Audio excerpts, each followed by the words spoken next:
Aksi unjuk rasa digelar aliansi mahasiswa di sejumlah kota di Indonesia. Tuntutan penghapusan program makan bergizi gratis serta pembenahan kondisi ekonomi dalam negeri menjadi aspirasi utama dari gelaran demonstrasi kali ini. Lalu seberapa gerakan ini akan didengar maupun berdampak pada perubahan kondisi hari ini? Dan untuk menganalisanya sudah bersama kami dari luar studio, Direktur Lingkar Madani Ray Rangkuti. Assalamualaikum, selamat malam Bang Ray. Waalaikumsalam. Baik, Bang Ray, jadi artinya paling tidak saya melihat dalam waktu dekat sudah ada hari Jumat, Senin, dan hari Rabu ini. Jadi artinya kalau gerakan ini terus kita anggap bertumbuh, kita ada di mana sekarang dan mengarah kemana sebetulnya? Sangat tergantung pada respon pemerintah. Jadi saya kira ya inti dari semua problemnya itu ada soal ketidakpercayaan terhadap pemerintah. Dan ketidakpercayaan itu kan bukan muncul tiba-tiba, tapi itu muncul dari proses yang dilihat dalam 1,5 tahun terakhir ini. Ada banyak kritik publik yang sudah disampaikan, tetapi seperti yang kita lihat kan, alih-alih itu didengarkan, bahwa kadang-kadang itu seperti kalau saya sebut dilecehkan mungkin tidak, tapi ya semisal itulah gitu. Tokoh-tokohnya yang melakukan kritik, kalau nggak dibully, ya kan, paling tinggi ya seperti misalnya dikriminalisasi gitu. Dan dari semua gejala-gejala yang disebutkan, pemerintah seperti tidak menangkap isu dan substansinya gitu. Dari apa sebetulnya yang dikritik oleh publik. Sebetulnya kan kalau kita lihat jajarannya kan, sejak dari peristiwa Agustus 2025, lalu pidato halal bil halal ya di 2026, di mana orang-orangnya kemudian disebut melakukan makar gitu. Sampai ke sini, ini kan semua rentetannya sama, yaitu rentetan yang mulai ketidakpuasan yang meluas di tengah masyarakat. Tapi sikap pemerintah itu ya bukan hanya mengabaikan, tapi cenderung melecehkan. Gitu. Ya, orangnya dibully, orangnya dikondisikan, dan sebagainya, sehingga muncullah pada proses ini. Ketika proses ini sudah terjadi di tengah jalan seperti sekarang, baru pemerintah satu persatu mau turun untuk apa yang mereka sebutkan dialog. Tapi ya tentu saja seperti yang juga sering saya ungkapkan, kalau sebuah keputusan turun sudah dibuat, lalu mengajak orang untuk berdiskusi, itu bukan lagi dialog namanya, itu sudah sosialisasi. Oke, saya dalami di situ, Bang Ray. Yang terjadi kemudian ya. Oke, jadi artinya kalau dengan respon hari ini, Anda tadi sudah mengatakan memang sudah ada perubahan, sudah mulai satu persatu coba turun menjelaskan, walaupun itu Anda kategorikan ya, saya mau katakan begini, Pram. Saya mau katakan begini, responnya itu masih lisan. Gitu. Dan justru problemnya itu adalah di lisan itu. Jadi masyarakatnya atau mahasiswanya mungkin sudah nggak percaya pada orasi-orasi, pada janji-janji. Karena kan begini loh ya. Sebentar ya, Bung Pram. Agustus 2025, ketika DPR itu dikepung oleh mahasiswa dan masyarakat gitu, kan pimpinan DPR itu keluar semua. Pertama mengucapkan permintaan maaf, yang kedua berjanji untuk mengubah. Tapi apa yang terjadi 10 bulan setelahnya, mereka kemudian menetapkan undang-undang polisi secara diam-diam, ya kan? Nggak melibatkan partisi masyarakat.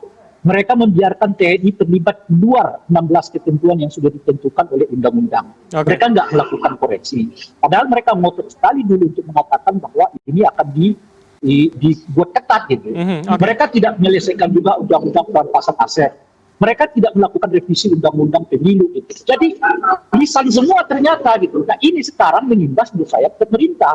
Jadi kalau pola pemerintahnya juga masih tetap ucapan-ucapan, nah ini yang saya khawatir nggak akan cukup meyakinkan mahasiswa akan terjadi perubahan. Nah dampaknya akan seberapa saya publik bisa membayangkan ini akan lebih besarkah, akan lebih banyak daerah lagi, atau paling tidak tuntutan itu atau jawaban respon itu sudah cukup sebetulnya merem sedikit gerakannya?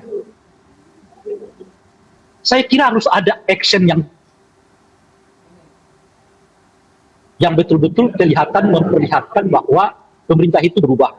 Ya, jadi ini yang paling penting dulu. Kalau cuma lisan, ngajak lagi dialog, ada lagi yang terjadi ya seperti peristiwa UGM kan, gitu ya. Karena yang datang itu dianggap pejabat yang seolah-olah mau menceramahi orang gitu loh. Nah, kenapa bukan dari dulu dialognya, sebelum ketentuan, sebelum ini, macam-macam itu satu. Nah, yang kedua adalah harus kelihatan wajah pemerintah itu adalah wajah yang lebih kelihatan ramping.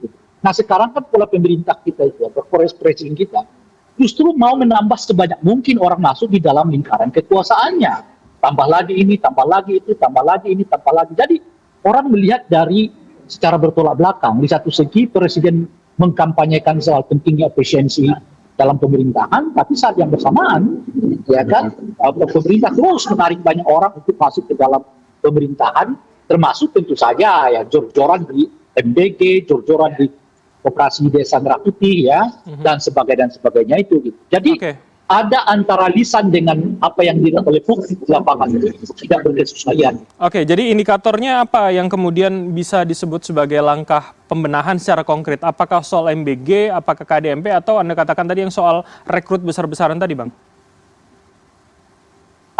Saya kira udah agak banyak masalahnya. Jadi ya kalau kita urut, kalau sebetulnya tadi itu yang dibacakan tadi 5 tadi tuntutan mahasiswa Malang itu ya. Oh, ya, Malang. Saya kira itu salah satu persoalan yang memang harus segera ditindaklanjuti. Pertama adalah evaluasi soal MBG itu ya kira-kira, bahkan istilah mahasiswa ya stop dulu kan kira-kira gitu ya. Yang kedua soal Koperasi Merah Putih, sekolah rakyat gitu. Yang ketiga soal masuknya TNI di ranah sipil ya, termasuk ngelola koperasi maupun MBG. Yang keempat adalah soal revisi undang-undang kepolisian atau penetapan undang-undang polisi, karena mungkin mereka nggak lihat ada semangat reformasinya di dalam revisi undang-undang ini. Gitu. Saya kira ini dulu nih yang betul-betul harus diperhatikan oleh pemerintah pada 4 atau 5 aspek ini. Jadi nggak cukup sekedar menangkap ketua BGN-nya tanpa memperbaiki strukturnya gitu loh. Kan kita udah tahu bahwa siapapun nanti yang ditempatkan di dalam struktur kepemimpinan BGN itu tetap punya potensi akan terkena masalah kriminal gitu loh. Nah, karena itu harus ada perbaikan, termasuk mengevaluasi target, ya, biaya yang harus dikeluarkan, termasuk Desa Merah Putih. Sekarang kan sampai sekarang kita nggak, kalau MBG-nya kita mulai dengar lah, ada ini akan ini, tapi koperasinya kan belum kita dengar sama sekali akan ada perbaikan, apakah akan dikurangi, apakah akan ditarik tentara darinya, dan seterusnya. Oke, baik. Kalau ke depan Anda melihat, pun Anda sebagai mantan aktivis 98, apakah kemudian tidak hanya mahasiswa yang kemudian terlibat? Dalam bayangan saya yang awam, biasanya faktor tidak hanya sosial politik, tapi soal ekonomi juga akan menjadi faktor. Dengan kondisi hari ini, Anda bagaimana memproyeksikan ke depan? Bung,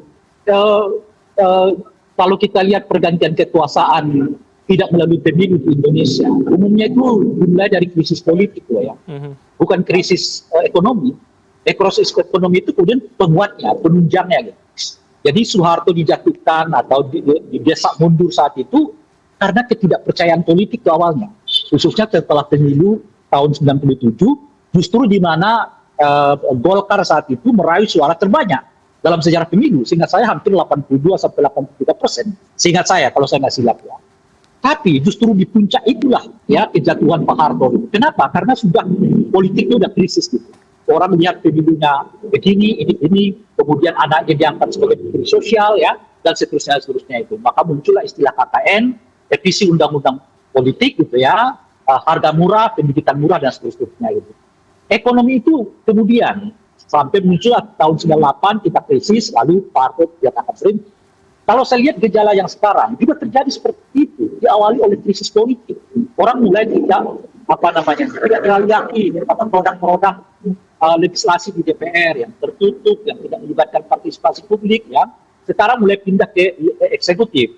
Berkali-kali ada penjelasan dari eksekutif, tapi masyarakatnya mulai agak ragu gitu. Jadi kalau sudah ada suasana di mana publiknya mulai agak tidak terlalu percaya pada pada